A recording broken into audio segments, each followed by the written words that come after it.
Today we are discussing about stress. Let's start. Stress concept. Our basic human functions, breathing, blinking, heartbeat, digestion, and other unconscious actions are controlled by our lower brains. Just outside this portion of the brain is the semi-conscious limbic system, which plays a large part in human emotions. Within this system is an area known as the amygdala. The amygdala is responsible for, among other things, stimulating fear responses. Unfortunately, the amygdala cannot distinguish between meeting at 10 a.m., marketing deadline and escaping a burning building. Human brains respond to outside threats to our safety with a message to our bodies to engage in a fight-or-flight response. Cannon, 1915. Our bodies prepare for these scenarios with an increased heart rate, shallow breathing, and wide-eyed focus. Even digestion and other functions are stopped in preparation for the fight-or-flight response. In Hindi, हमारे बुनियादी मानव कार्य, सांस लेना, पलक झपकना, दिल की धड़कन, पाचन और अन्य अचेतन क्रियाएं, हमारे निचले दिमाग द्वारा नियंत्रित होती हैं।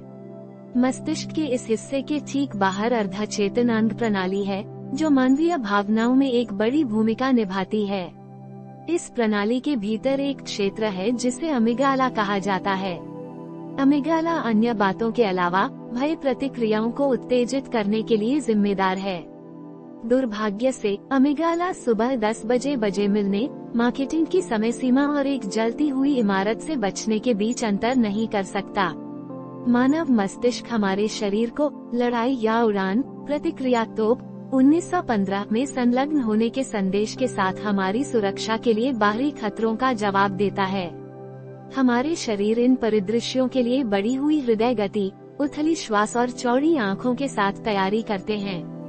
लड़ाई या उड़ान प्रतिक्रिया की तैयारी में पाचन और अन्य कार्यों को भी रोक दिया जाता है। While these traits allowed our ancestors to flee the scene of their impending doom or engage in a physical battle for survival, most crises at work are not as dramatic as this. Hans Slee, one of the founders of the American Institute of Stress, spent his life examining the human body's response to stress. As an endocrinologist who studied the effects of adrenaline and other hormones on the body, Slee believed that unmanaged stress could create physical diseases such as ulcers and high blood pressure, and psychological illnesses such as depression. He hypothesized that stress played a general role in disease by exhausting the body's immune system and termed this the general adaptation syndrome (GAS). इन हिंदी, जबकि इन लक्षणों ने हमारे पूर्वजों को अपने आसन कयामत के दृश्य से भागने या जीवित रहने के लिए शारीरिक लड़ाई में शामिल होने की अनुमति दी, काम पर अधिकांश संकट इस तरह नाटकीय नहीं है। अमेरिकन इंस्टीट्यूट ऑफ स्ट्रेस के संस्थापकों में से एक हैंस सेली ने अपना खर्च किया जीवन तनाव के प्रति मानव शरीर की प्रतिक्रिया की जांच करता है। एक एंडोक्रिनोलॉजिस्ट के रूप में जिसने शरीर पर एड्रेनालाइन और अन्य हार्मोन के प्रभावों का अध्ययन किया, सेली का मानना कि अप्रबंधित तनाव अल्सर और उच्च रक्तचाप जैसी शारीरिक बीमारियों और अवसाद जैसी मनोवैज्ञानिक बीमारियों को पैदा कर सकता है। उन्होंने परिकल्पना की कि तनाव ने शरीर की प्रतिरक्षा प्रणाली को समाप्त करके बीमारी में एक सामान्य भूमिका निभाई और इसे सामान्य अनुकूलन सिंड्रोम (GAS) करार दिया। In the alarm phase of stress, an outside stressor jolts the individual, insisting that something must be done. It may help to think of this as the fight or flight moment in the individual's experience. If the response is sufficient, the body will return to its resting state after having successfully dealt with the source of stress. In the resistance phase, the body begins to release cortisol and draws on reserves of fats and sugars to find a way to adjust to the demands of stress. This reaction works well for short periods of time, but it is only a temporary fix. Individuals forced to endure the stress of cold and hunger may find a way to adjust to lower temperatures and less food. While it is possible for the body to adapt to such stressors, the situation cannot continue. इन हिंदी, तनाव के alarm चरण में एक बाहरी तनाव व्यक्ति को झटका देता है, जोर देकर कहता है कि कुछ किया जाना चाहिए। इसे व्यक्ति के अनुभव में लड़ाई या उड़ान के क्षण के रूप में सोचने में मदद मिल सकती है। यदि प्रतिक्रिया पर्याप्त है, तो तनाव के स्रोत से सफलतापूर्वक निपटने के बाद शरीर अपनी आराम की स्थिति में वापस आ जाएगा। प्रतिरोध चरण में शरीर कोर्टिसोल को छोड़ना शुरू कर देता है और समायोजित करने का तरीका खोजने के लिए वसा और शर्करा के भंडार को आकर्षित करता है। तनाव की मांग। यह प्रतिक्रिया थोड़े समय के लिए ठीक काम करती है, लेकिन यह केवल एक अस्थायी सुधार है।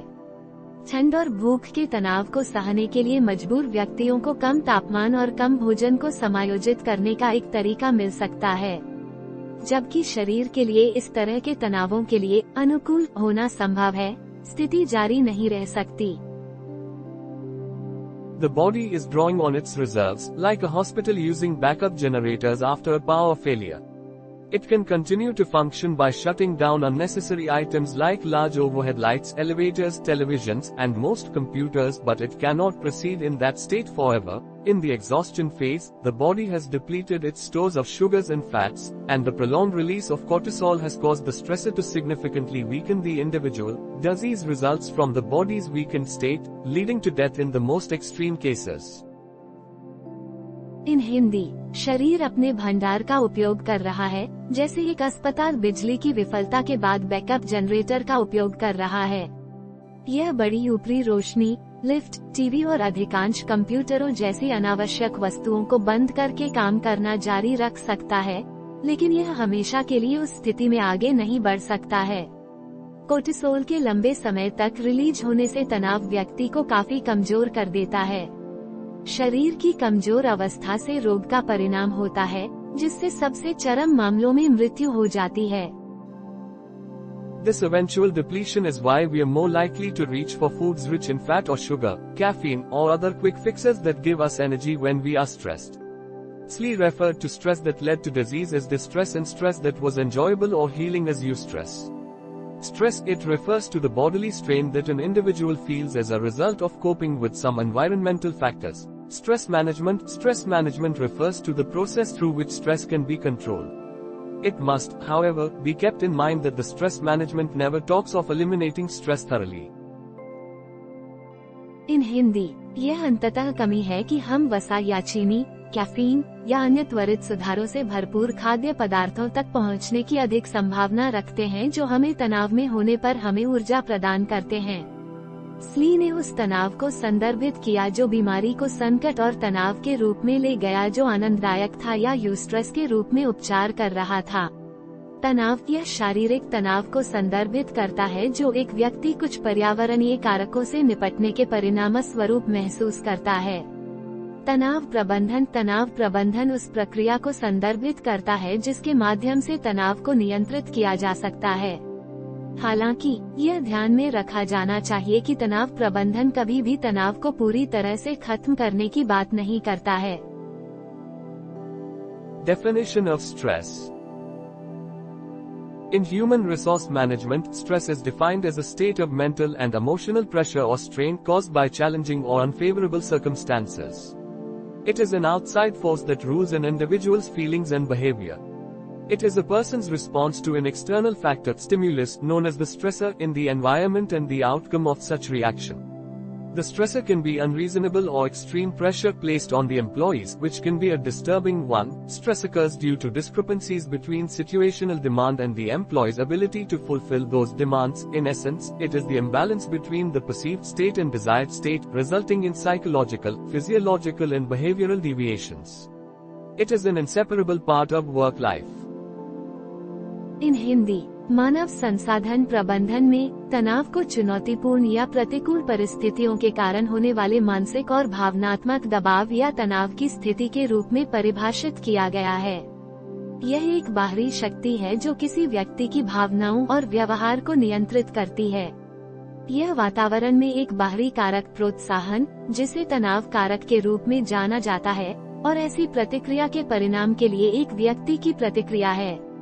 तनाव अनुचित या अत्यधिक दबाव हो सकता है, जो कर्मचारियों पर रखा जाता है, जो एक परेशान करने वाला हो सकता है। स्थितिजन्य मांग और कर्मचारियों की उन मांगों को पूरा करने की क्षमता के बीच विसंगतियों के कारण तनाव उत्पन्न होता है। संक्षेप में, यह कथित स्थिति और के बीच असंतुलन है, वांछित स्थिति, जिसके परिणामस्वरूप मनोवैज्ञानिक, शारीरिक और व्यवहार संबंधी विचलन होते हैं। यह कामकाजी जीवन का एक अविभाज्य हिस्सा है।